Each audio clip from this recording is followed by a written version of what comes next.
नमस्कार। आज हम बात करने वाले हैं भारत और अमेरिका के बीच हुई एक ऐसी डील की जिसने ना सिर्फ भारत और अमेरिका के व्यापारिक समीकरणों को बल्कि उनके रिश्तों को भी पूरी तरह से रीसेट कर दिया है।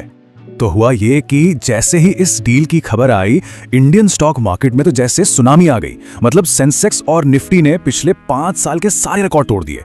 इसका असर इतना तुरंत और इतना बड़ा था कि सब हैरान रह गए। लेकिन हर बड़ी कहानी की तरह यहाँ भी एक बड़ा सवाल उठता है। ये जो इतना शानदार मौका दिख रहा है, इसके पीछे भारत को कोई कीमत तो नहीं चुकानी पड़ी? बस यही सवाल आज हमारी पूरी पड़ताल का सेंटर पॉइंट है।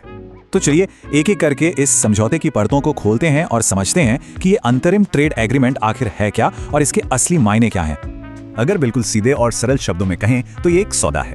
अमेरिका कह रहा है कि वो भारतीय सामान पर अपना इंपोर्ट टैक्स कम कर देगा, लेकिन इसमें एक पेंच है। भविष्य में और छूट मिलेगी या नहीं, ये इस बात पर निर्भर करेगा कि भारत अपनी एनर्जी यानी तेल और गैस किस देश से खरीदता है। और ये रहा वो मैजिकल नंबर जो हर तरफ सुर्खियों में था, 18%। जी हाँ, ये वो नई और बहुत कम की हुई टैक्स रेट है जो अमेरिका अब कई भारतीय सामानों पर लगाने वाला है। ये वाकई में एक बहुत बड़ी राहत है। अच्छा, अब जरा इस डील के लेन देन को और गहराई से समझते हैं। देखते हैं कि इस सौदे में किसने क्या पाया और किसने क्या दिया। देखिए ये बदलाव कितना बड़ा है। पहले कुछ भारतीय प्रोडक्ट्स पर 50% तक का भारी भरकम टैक्स लगता था। इसमें 25% तो एक तरह का जुर्माना था, क्योंकि भारत रूस से तेल खरीद रहा था। इस डील के बाद वो जुर्माना तो हटा ही, बेस रेट भी घटकर सिर्फ 18% रह गया। तो ये लेन देन कुछ इस तरह का हुआ। भारत ने कहा, ठीक है, हम रशियन तेल का इंपोर्ट रोक देंगे, आपसे एनर्जी और एग्रीकल्चर का सामान खरीदेंगे और कुछ आपके सामान पर टैक्स भी कम कर देंगे। और बदले में अमेरिका ने क्या दिया? उन्होंने अपना टैरिफ घटाकर सीधा 18% कर दिया। इतना ही नहीं, फार्मा और जेम्स जैसी चीजों को तो बिल्कुल टैक्स फ्री कर दिया और प्लेन्स और ऑटो पार्ट्स पर भी जबरदस्त राहत दी। मतलब एक हाथ दे एक हाथ ले वाली बात हुई। और इसका सीधा नतीजा ये हुआ कि भारत के कई बड़े एक्सपोर्ट सेक्टर्स को जबरदस्त फायदा मिलने की उम्मीद है। कपड़ा, लेदर, जेम्स और ज्वेलरी जैसे उद्योग अब अमेरिकी मार्केट में और मजबूती से कंपटीशन कर पाएंगे। यहाँ तक कि हमारे कृषि उत्पादों के लिए भी ये एक बहुत बड़ी राहत की खबर है। चलिए अब आगे बढ़ते हैं और देखते हैं कि इस डील का सबसे पहला और सबसे ठोस असर कहां दिखा। और वो जगह थी दलाल स्ट्रीट, यानी हमारा इंडियन स्टॉक मार्केट। ये आंकड़े खुद अपनी कहानी बता रहे हैं।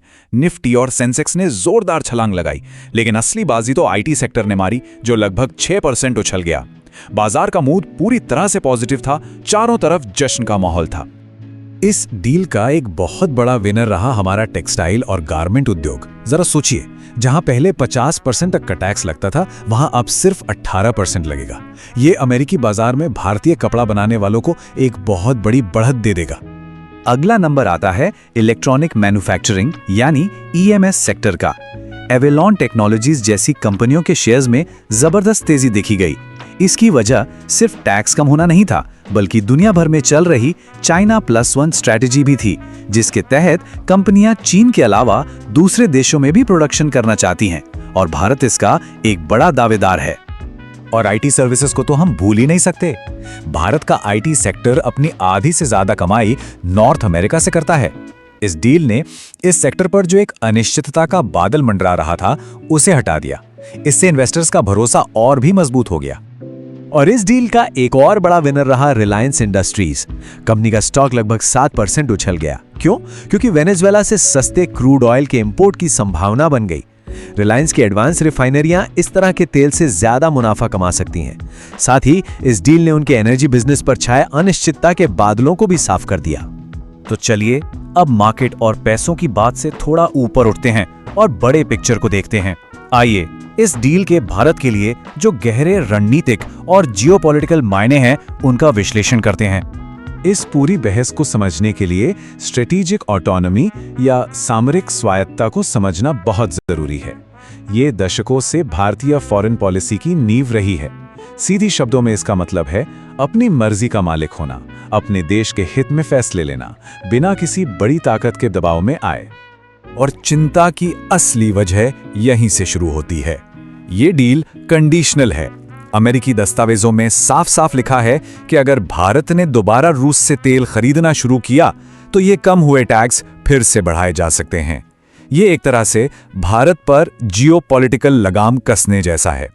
तो सवाल यह है कि हम इस मोड़ तक पहुंचे कैसे?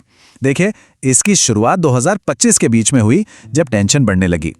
अगस्त आते आते अमेरिका ने भारत पर भारी जुर्माना लगा दिया। फिर 2026 की शुरुआत में भारत ने कुछ नरमी दिखाई और रियायतें दी, जिसके बाद जाकर ये अंतरिम समझौता हो पाया। तो इस पूरी कहानी का निचोड़ क्या है? ये डील अपने साथ क्या लेकर आई है? सीधी सी बात है, थोड़ी राहत, कुछ जोखिम और बहुत सारे बड़े सवाल। तो इस डील के दो पहलू हैं। एक तरफ है फायदे, मतलब एक्सपोर्ट बढ़ेगा, मार्केट में हमारी पकड़ मजबूत होगी और इन्वेस्टर्स का भरोसा बढ़ेगा। तो दूसरी तरफ है रणनीतिक जोखिम, जैसे अमेरिका पर एनर्जी के लिए निर्भरता बढ़ जाना, अपनी आज़ाद विदेश नीति से समझौता करना और रूस के साथ रिश्तों में तनाव आना। और हाँ, ये भी जानना जरूरी है कि देश के अंदर हर कोई इस डील का जश्न नहीं मना रहा है। संयुक्त किसान मोर्चा जैसे कई किसान संगठनों ने इसका कड़ा विरोध किया है। उन्होंने इसे अमेरिकी हितों के सामने पूरी तरह से सरेंडर बताया है और विरोध प्रदर्शनों की भी घोषणा की है। और आखिर में हम घूम फिरकर उसी एक बड़े सवाल पर आ जाते हैं जहां से हमने ये पूरी बात शुरू की थी।